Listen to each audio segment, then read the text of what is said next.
Hello! I have decided to make a list of the worst animated shows from the 90s. Well, at least in my opinion. The reason is because I have said my opinions mostly on modern cartoons in the past, and now I have decided to give them a rest, so I'll talk about the shows from my childhood. Everything that's animated can be on this list. American cartoons, anime, even online shows, as long as they premiered in the 90s. Oh, and another thing I have to say, I mostly stopped watching cartoons and I am now only watching anime shows on a regular basis.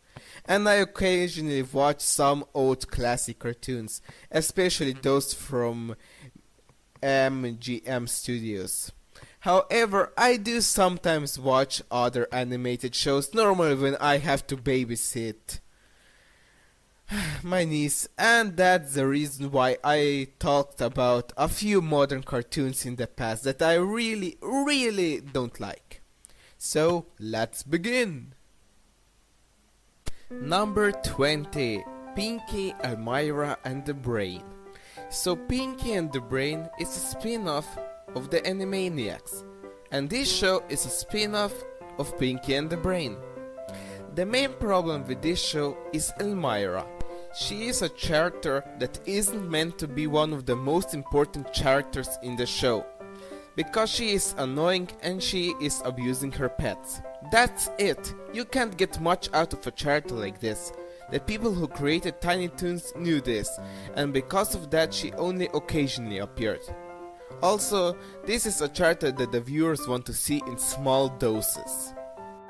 And, surprisingly, the people who made this show also didn't like it.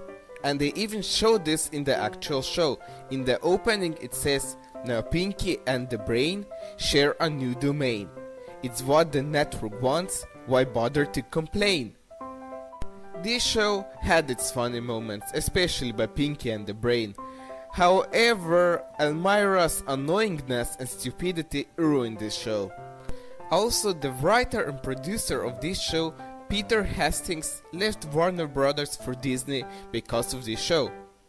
No wonder that Brain at the end of the opening says, "I deeply resent this." Surprisingly, this show won an Emmy Award a year after it was cancelled. Number 19. The Wild Thornberrys. This show is quite boring. Even though I am an animal lover, I consider the cliched family more interesting than the animals in this show. Fail. The parents are dumb and not interesting. The oldest sister is your typical bitchy teenage girl. The wild boy is just there and causes trouble all the time. That's it. Oh, and the main character of this show is Eliza, a girl whose only friend is the pet chimpanzee. She can also speak to animals, but the animals have nothing interesting to say. Oh, and the pet chimpanzee speaks in British accent, and he always tries to warn Eliza, but she never listens. It's like watching a boring teen sitcom. Also, this show has badly drawn characters. The humans and the animals look ridiculous. Number 18. Cow and Chicken. This show is about two siblings, a cow and a chicken, whose parents are human legs, called Mom and Dad. Okay, did somebody put acid in my apple juice? Anyway, cow is dumb as a brick, chicken is cynical, Mom and Dad behave like they are on happy pills all the time. Then there are also Earl and Flam, who are both so dumb that it's not even funny, and they have a secret crush on Cow, because bestiality is a great thing. The character that creeps me out in this show is Boneless Chicken, Cow and Chicken's cousin who doesn't have a skeleton, and finally the Red Guy. In the plot of the show he was Satan himself, but in the actual show he is no longer a devil. He just looks like the devil. He is always trying to harm and torture Cow and Chicken, Hooray! I think that he is funny because he is sarcastic, but on the other hand, he is also naked, and because of that he is the source of bad jokes. There are a few things I like about this show, but there are also several things I hate about it. Let's start with the good things. This show has many adult jokes, which are done in a way that kids won't get them, but sometimes they took them a little too far. One episode was banned because of lesbian stereotypes. The good jokes are very well done and have a great timing. Also, the voice actors do a very good job. Now, let me talk about the things I don't like in this show. This show is very gross. In fact, the majority of its humor was off-color humor, and I am not a fan of that. If a show has more good jokes than toilet humor, then I am willing to turn a blind eye. However, with Cow and Chicken, it was the other way around. Heck, the favorite meal of Cow and Chicken are raw pig butts. Yeah. This show is sometimes so gross that it is rivaling Here Comes Honey Boo Boo. The other thing that bothers me in this show is that it is overusing surrealism. This show has no plot, so the writers just put random things together to make each episode. In one episode, Cow sneezes and her tongue runs away. In another episode, Cow and Chicken are in Africa and they meet a grizzly bear. Oh yeah, grizzly bears totally live there. In another episode, Cow adopts a fly. And don't get me even started on the Sergeant Weenie episode. Sergeant Weenie Arms, if I remember correctly. Ugh, that episode was horrible. The whole show is just an acid trip. But at least, unlike another show that is now on Cartoon Network, this show doesn't linger with the weirdness. Bottom line, this show could have worked for me if the people who made it choose a different approach. Number 17. Wedding Peach. As a kid, I watched Sailor Moon. I'm not ashamed of that. But then one day I have seen this show on TV, and it is a complete ripoff of Sailor Moon. In both shows, teenage girls fight for love. Both transform, and when they transform, they wear similar outfits. They fight demons that want to destroy love. Plus, when the girls transform, they get another name. In Sailor Moon, they became Sailor Mars, Sailor Neptune, and so on. In Wedding Peach, they become Angel Daisy, Angel Lily, etc. Oh, and in both shows, the girls are fighting against an evil queen, how much I remember. Anyway, I could at least take Sailor Moon serious as a show. And Sailor Moon could actually get very dark sometimes. I remember an episode in which most of the girls actually died. Wedding Peach, on the other hand, was just so ridiculous that you can't take it seriously. They have stupid attacks, the villains are a joke, and their attacks are even lamer. Also, they don't destroy the demons, they just purify them.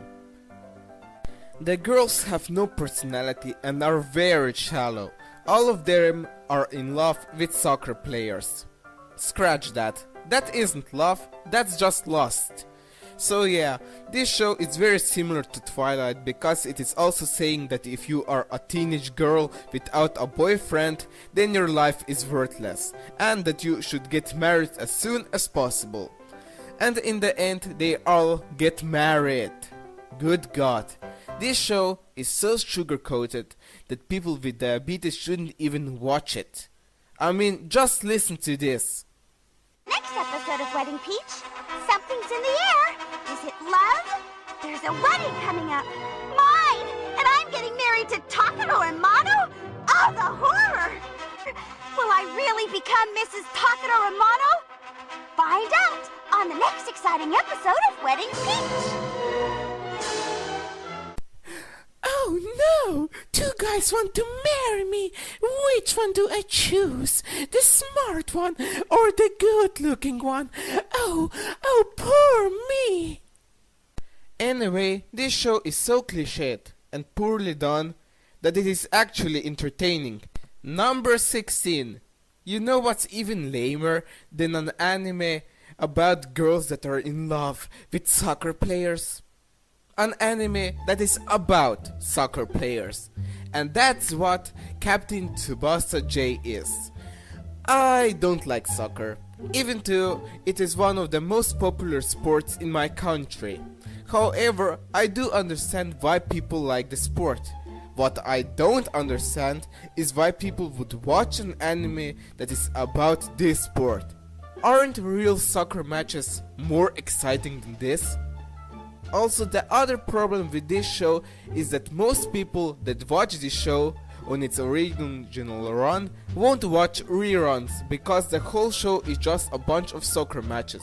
Once you know how the match ends, all excitement evaporates. While the characters are more developed than those from Wedding Peach, I consider this show worse because at least Wedding Peach is so bad that it is entertaining, while Captain Tsubasa J is as exciting as watching paint dry. Well, that's what you get if you have a show that is focusing just on soccer and on nothing else. For somebody that isn't a fan of that sport, it is completely uninteresting. Number 15. Yoyogi. In the 80s and early 90s, Hanna-Barbera's cartoons started losing originality, so they decided to make kids' versions of their previous shows. The first one was Flintstones Kids. The second one was the pop named Scooby-Doo. The third one was Tom and Jerry Kids. And finally, in 1991, this show premiered. Yoyogi features many stars from their previous hits, but most of them are teenagers in this show. And not only that, but they are detectives in a mall. So this show is basically pulling a Scooby-Doo here. So this show is trying to say that the bear that steals picnic baskets used to be a detective in a mall. Other than that, this show is extremely bland, the humor is dull, and most things that happen in this show are just nonsense. Part of each episode is also in 3D, but that wasn't enough to get the attention of the viewers, and because of that this show was cancelled after 13 episodes. Number 14. Doc. I know I'm going to get a lot of hate because I put this show on the list, but I couldn't care less, it's my opinion. Many fans of this show praise the original Nickelodeon series and despise the Disney version of Doc. I basically couldn't care less since I don't like neither the original or the Disney version. Why, you may ask? This show is boring and just as bland as teenage sitcoms that are now on Disney Channel. I don't consider it funny, the characters are cliched and most of them have the personality of a pet rock. Also, why the heck do the characters in this show have such ridiculous skin and hair colors? What are they representing? The human versions of M&Ms? Also, let's see what fans of the original Doc hate about Disney's Doc. So let's see, the first point is actually a good thing to me because the original theme was getting on my nerves. The second point is a case of extreme nitpicking. The third one, well, I agree with that, she really had no purpose. And fourth, didn't Patty always had a tan? So they changed her character a little. She matured. Deal with it. The fifth point I agree with, that was really a stupid move. The sixth one is nitpicking again. So he changed his shirt. Big deal? The seventh one, well, yeah, I can see how this could be annoying since the episode feels like it was stretched. Oh no. A burger store closed. Oh my, this never happens in real life. Oh. 9th, Connie Blanc lost like 5. Oh yes, somebody lost weight. Ooh, that's a bad thing. And the 10th point is about... Oh, you have got to be kidding me. A band broke up. Big deal. Like this doesn't happen in the real world.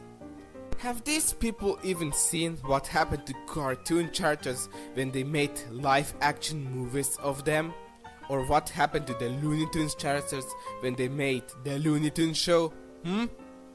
Obviously not, because what happened to Doug when he moved to Disney Channel is nothing special. They changed a few things slightly. That's it. So yeah, bottom line, I consider the original Doug boring and the Disney version is just as boring. Number 13, Mike, Liu and Arc. So Mike is a foreign exchange student who is stuck on an island with natives. Liu is the self-proclaimed princess of the island. She is also very arrogant, loud, and she always wants to be the center of attention. Arc is a native boy that builds inventions, and that's normally something that Mike misses. The main problem I have with this show is that it is extremely boring. Nothing interesting happens, and Disney sitcoms keep my attention longer than this show. It's a good thing that the people who made this show decided to add background music to every scene. Otherwise, I would have fallen asleep. Also, the voice actors are good, but that's not enough to save this sinking Titanic. Number 12. The Wacky World of Tex Avery. The first problem of this show is that it has nothing to do with Tex Avery because he died 17 years before this show premiered. This show is about a cowboy named Tex Avery and a few other characters, and they appear in their own cartoons. And the other characters are Einstein, Popeye, Pete, and Freddy the Fly, and a few others. The second problem of this show is that it isn't funny. It's wacky, but the jokes aren't funny. They are so bad that every joke feels like a slap to the face. The only decent shorts from this show are the ones that star Freddy the Fly. Everything else is just random crap put together. I think the people who made this show tried to make it so bad that the people would laugh at it. But it failed. It is just bad. Bottom line, this show is a disgrace to Tex Avery's name because his work was known for its originality and humor, and none of this is present in this show. Also, this show has the second most annoying intro that I have ever heard. I am also going to say that the main idea of creating a really wacky show is actually a good idea as long as it's funny. Oh yeah, that's the reason why this show failed. And as long as it doesn't try to leech off the success of one of the best cartoonists ever. He is also my favorite cartoonist of all time. So yeah, shame on you people who made this show, shame on you.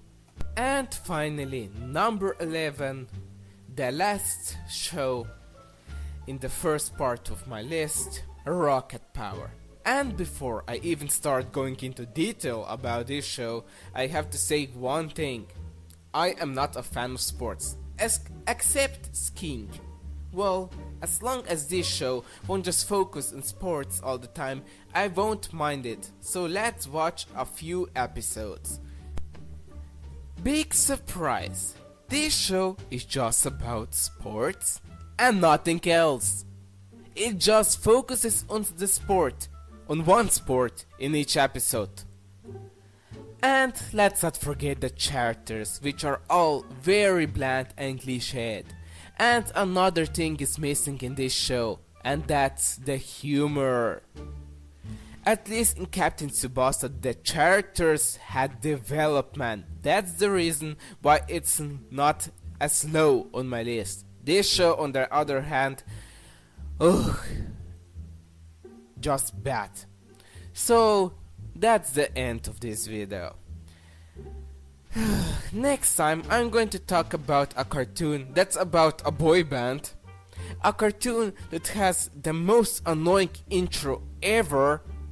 And a cartoon that's rivaling Secret Mountain Fort Awesome in being gross. Have a nice day. Bye.